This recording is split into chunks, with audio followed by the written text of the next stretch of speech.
Halo guys, welcome back to my channel bareng gue Juli Explore. Di video kali ini gue punya satu series yang seru banget untuk kalian tonton. Nama seriesnya adalah ABCDE. ABCDE adalah apapun bisa cuan kalau diekspor. Kalau kita bahas cuan dan kita bahas sebuah produk, ini pasti seru banget untuk kalian bisa tonton. Nah sekarang produk yang gue pengen bahas adalah ini. Wah jatuh. Ya udahlah ya, nggak apa-apa satu. Tapi ini masih banyak yang ini kok. Nah, manggisnya udah ada di sini. Kalian tahu nggak sih kalau misalnya rajanya buah itu adalah durian.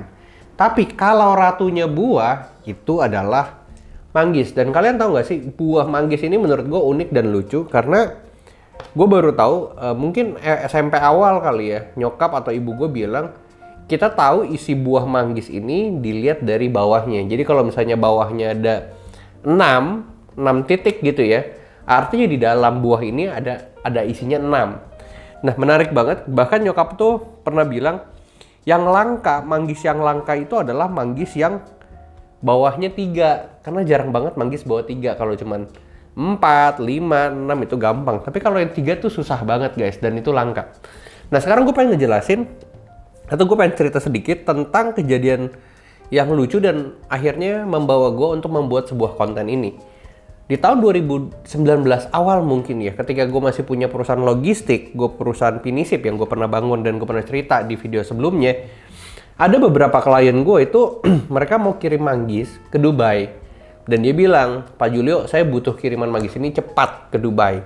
Dan gue bilang, kalau mau cepat itu tidak bisa menggunakan kontainer, karena kontainer dari Jakarta Dubai itu makan waktu kurang lebih 3-4 minggu. Nah, klien gue bilang, katanya dia mau dalam waktu 1 hari 2 hari harus sampai, karena kalau enggak manggisnya bisa busuk. Akhirnya gue sepakat, betul bisa busuk. Makanya akhirnya gue memberikan sebuah solusi untuk klien gue hari itu adalah kirimannya menggunakan pesawat. Jadi manggis-manggis ini kirimannya menggunakan pesawat guys. Pas gue tanya ke klien gue, Bu, ini mahal loh Bu kirimannya per kilo, karena ini berbeda dengan kontainer. Per kilo manggis itu harganya di sisi logistik Rp75.000 per kilo. Mungkin kalau kalian berpikir Rp75.000 itu murah, tapi untuk kelas industri ekspor di Indonesia 70.000 itu 75.000 tuh lumayan mahal. Nah kalian tahu nggak? Klien gue bilang ya udah nggak apa-apa Pak, 75.000 saya bayar. Waktu itu kirimannya kurang lebih 500 kilo dan gue bilang kayak wow berani banget ya bayar logistik sebesar itu. Ternyata pas gue cari tahu, dia jualan ke Dubai, itu harganya manggis ya, di Dubai, itu Rp150.000 per kilo. Kalian bayangin, manggis nih 1 kilo nih ya, 1 kilo ini nih, itu harganya Rp150.000. Kalian berpikir, gila mahal banget. Ini ya, ketika konten ini dibuat dan gue beli manggis ini, harganya cuma Rp23.000. Itu aja katanya harganya lagi tinggi. Kalau lagi normal dan lagi turun, harganya bisa Rp16.000 sampai Rp17.000 per kilo. Terus gue berpikir, buah ini yang harganya 16.000, 17.000 di Indonesia, di Dubai, itu per kilo bisa 150.000. Kok bisa? Ternyata di Dubai itu pertama, mereka negaranya nggak punya manggis. Kedua, mereka menganggap buah ini adalah buah yang rare fruit, atau buah yang langka. Dia nggak tahu aja kalau isinya bawahnya 3 lebih langka lagi. Nah makanya dari situ gue berpikir, oke, gue mau buat konten ini karena sebenarnya banyak teman-teman semua yang punya daerah tinggalnya adalah komoditas manggis. Kalian harus nontonin dan kalian harus ngerti ini supaya kalian tahu bahwa ini adalah uang. Ini bisa jadi uang. Makanya gue bilang apapun bisa cuan, apapun bisa untung kalau ini diekspor. Nah, kalian tahu nggak sih sebenarnya manggis ini Dubai itu mungkin dari list nomor 7, nomor 8 negara yang mengimpor manggis dari Indonesia. Tapi kalian tahu nggak, negara nomor 1 yang pembeli manggis terbesar dari Indonesia adalah China. Nah, China ini itu permintaan bisa mungkin 100.000, 200.000 ton lebih setiap tahunnya untuk beli manggis dari Indonesia. Makanya gue pengen kasih tahu ke teman-teman semua, manggis daerah kalian bisa dijual di Cina dan permintaannya luar biasa tinggi. Tapi beberapa hal yang harus gue kasih tahu ke kalian, ini nggak sekedar lo ngambil dari petani dan lo jual gitu. Makanya di video kali ini gue pengen ngejelasin. Ada 5 komoditas produk buah-buahan dari Indonesia yang masuk ke China. 5 besar ya. Yang pertama adalah buah naga. Yang kedua adalah salak. Yang ketiga adalah pisang. Yang keempat adalah kelengkeng. Ya, kelengkeng. Dari 5 ini yang terbesar adalah manggis. Jadi kalau manggis kirimannya bisa 10 ton gitu, mungkin salak atau pisang 1 ton, 2 ton. Artinya adalah permintaan manggis di Cina luar biasa tinggi.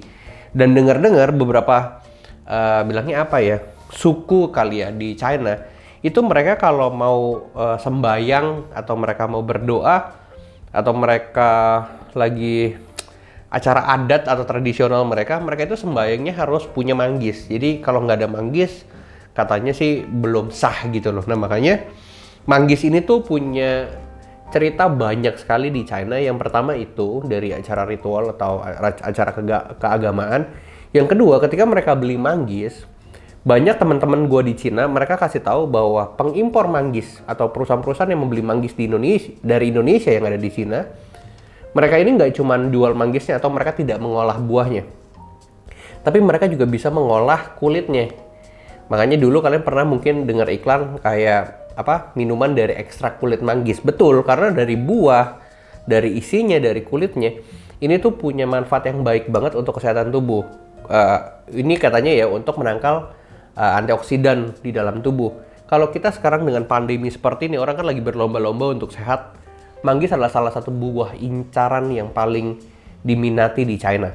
Nah, di Cina ini menarik karena gue ada research dan gue catat gitu ya. Di Cina sekitar bulan Januari sampai pertengahan April, itu harga manggis di sana itu bisa 230 yuan sampai 240 yuan. Yang artinya kalau gue rupiahin ke Indonesia itu kurang lebih 540.000 rupiah per 8 kilo. Guys, 540.000 rupiah per 8 kilo. Kalau di sini gue hitung 67.500 per kilo untuk grade spesifikasi atau grade yang 4A. Jadi kalau di manggis itu ada grade 4A, 5A, dan 6A. Nah, yang 4A itu bisa sampai 67.500 per kilo.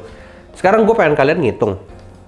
Di Indonesia, kita beli dengan harga petani yang besar gitu, dalam jumlah yang besar. Harga ini bisa 15.000 atau 16.000 mungkin. Di pasar saja 15.000, 16.000, artinya di petani mungkin harganya bisa 12.000. Itu per kilo. Kita asumsilah 15.000. Jualan di China itu 67.500. Artinya keuntungannya itu 52.000. Asumsi dia 50.000 rupiah per kilo. Nih ya, per kilo keuntungannya. Satu kontainer manggis itu beratnya 18,8 ton. Atau gua asumsinya 18 ton. Sama dengan 18.000 kilo.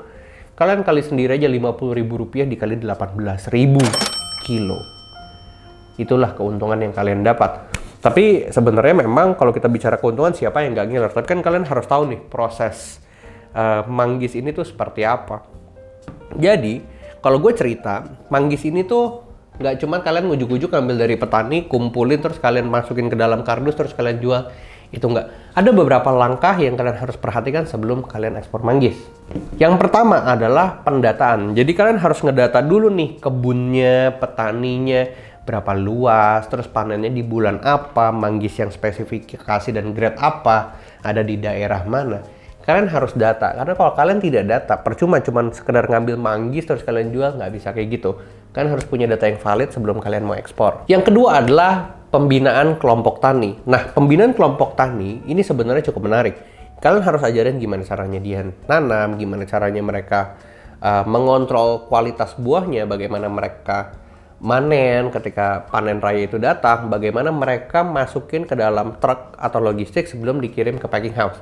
Jadi itu harus ada pembinaan yang benar-benar tersistemasi dan benar-benar rapi, nggak cuma sekedar kayak udah dari mana aja diambil, itu nggak bisa. Itu benar-benar kalian harus tahu seluk-beluk di dunia perkebunan, khususnya perkebunan manggis. Yang ketiga adalah masuk ke dalam packing house. Nah, packing house ini fungsinya apa?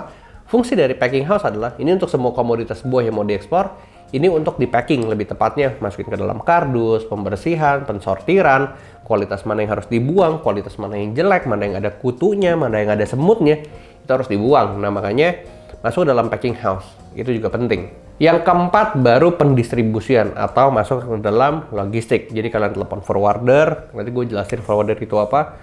Kalian telepon perusahaan logistik untuk minta jadwal pengiriman dari beberapa pelayaran yang memang bisa ngirim ke China gitu. Nah, di situ baru kalian masukin dalam kontainer, tutup kontainer, dan kalian kirim. Jadi sebenarnya prosesnya lebih tepatnya nggak banyak, tapi kalian harus mendalami setiap proses-proses ini. Khususnya ke Cina, ada dua hal yang kalian harus perhatikan. Yang pertama kan kita ngambil barang dari kebun gitu ya. Kita beli dari perkebunan masyarakat gitu ya, petani. Baru masuk ke dalam packing house untuk di packing nih. Yang pertama, kebun itu harus diregistrasi. Diregistrasi lewat OKKP atau Otoritas Keamanan Pangan dari Kementerian Pertanian dan masuk ke dalam packing house. Nah, packing house-nya juga harus diregistrasi di Kementerian Pertanian. Jadi, ini harus kalian kerjakan atau kalian minta ke mungkin teman-teman yang memang punya ini, karena Cina ini atau buyer-buyer di Cina itu minta 2 sertifikasi ini supaya mereka tahu dari hulu sampai hilir, dari ini ditanam sampai ini dikirim, itu buahnya aman dan buahnya sehat. Karena masalah di manggis itu biasanya kutu putih dan semut. Itu yang sebenarnya Cina tidak mau. Dan kalian harus tahu bahwa saat ini registrasi seperti itu tuh udah mudah semua dan semua bisa dikerjakan melalui online. Oke guys, kenapa gue bilang buah ini diekspor, ikan diekspor, dan lain sebagainya? Karena gue catat ya, gue punya data untuk khususnya manggis di daerah Sukabumi, di daerah Bogor, dan Purwakarta. Kalau lagi panen raya, itu per hari mereka bisa sampai ratusan ton. Sekarang kalian bayangin, ratusan ton. Kalau misalkan market di Indonesia tidak bisa menyerap manggis, apalagi khususnya kita sebagai orang Indonesia kurang suka dengan produk olahan manggis, petani-petani ini akan dibeli dengan harga murah atau mungkin aja nggak dibeli sama sekali. Akhirnya petani ini punya trauma yang mereka berpikir kayak, aduh ditanam udah lama-lama, udah dirawat susah-susah, ternyata nggak ada yang beli dan dibeli pun dengan harga yang rendah sekali. Itu sebabnya ini adalah porsi kita untuk kita bisa bawa produk lokal ke luar negeri. Kalau kita cuma lihat sekarang produk impor atau produk Cina yang ada di Indonesia, pengen dong produk Indonesia kita bisa lihat di pasar Cina. Nah makanya manggis adalah satu komoditas atau satu produk yang tepat sekali kalau kalian pengen jualan ini. Karena untungnya kalian bisa hitung sendiri. Itu per kilo ya tutup mata mungkin bisa 20.000 kali ya. Per kilo, dan satu kontainer beratnya 18,8 ton atau 18.000 kilo. Jadi kalian bisa hitung sendiri. Kurang lebih seperti itu guys di video kali ini. Jadi mungkin ini video pertama dari series A, B, C, D, E. Apapun bisa cuan kalau diekspor. Nanti kedepannya gue akan ngebahas produk-produk lain yang untung, yang cuan dan punya potensi besar untuk masuk ke negara-negara lain. Kurang lebih seperti itu di video kali ini. Semoga kalian suka dan jangan lupa subscribe, like, and comment. Dan kalian bisa share ke teman-teman kalian supaya siapa tahu mau jadi eksportir manggis gitu ya. Kurang lebih seperti itu guys. So see you on the next video. Bye-bye.